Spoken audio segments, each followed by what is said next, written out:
Keadaan bumi yang indah ini tentunya terjadi secara tak instan. Meski perlahan, lempeng tektonik bumi terus bergerak dan bergeser mencari keseimbangan. Namun, untuk mencari keseimbangan itu tentunya harus ada yang dikorbankan. Dalam kata lain, biasanya terjadi gempa bumi ataupun membentuk gunung-gunung berapi. Dan hasilnya, bumi yang kamu injak saat ini sangat berbeda dengan bumi ratusan hingga jutaan tahun lalu. Dulu, bumi itu menyatu dan kemudian lempeng bumi bergerak hingga membentuk pulau. Badan Antariksa Dunia, NASA, sudah memprediksikan penampakan bumi di masa yang akan datang juga bumi ratusan juta tahun lalu. Hal ini digambarkan secara baik melalui ilustrasi yang dibuat dalam Palomar Project dan hasilnya, Kepulauan Indonesia akan lenyap dari muka bumi ini. Pada zaman itu, lempeng bumi masih menyatu dan masih pada zaman es. Berdasarkan analisa Dr. Christopher Scopese yang mengelola Palomar Project ini, wilayah Amerika Utara lah yang menjadi pusat pembentukan superkontinental tersebut.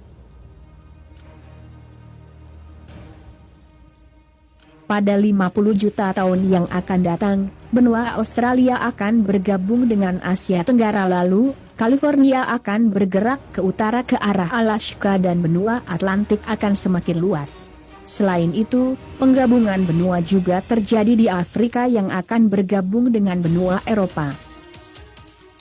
Pada zaman ini, zona subduksi terus terbentuk, lalu perairan selatan Amerika Utara dan Amerika Selatan pun ikut terbentuk. Dan beginilah bentuk bumi 250 juta tahun yang akan datang. Tapi jangan berpikir bahwa itu masih lama dan belum tentu terjadi. Ini hanyalah prediksi, tapi jika dilihat dari berbagai tanda alam dan keanehan-keanehan yang sering terjadi pada alam, menandakan bahwa kehancuran bumi sudah tidak lama lagi. Semua itu akan cepat terjadi karena rusaknya moral manusia zaman sekarang yang tidak lagi takut dengan Sang Pencipta. Di otaknya hanya uang dan maksiat. Generasi yang kebanyakan otak bau selangkangan yang tidak tahu bagaimana cara mendekatkan diri pada Sang Pencipta.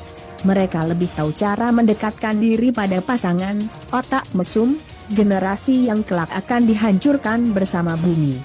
Baik yang tua dan yang muda, sudah tidak tahu membedakan mana yang baik dan mana yang buruk. Semuanya tenggelam dalam hasrat dunia yang sifatnya sementara. صبح لله ما في السماوات والأرض وهو العزيز الحكيم لا إله إلا الله والله أكبر الله أكبر ولله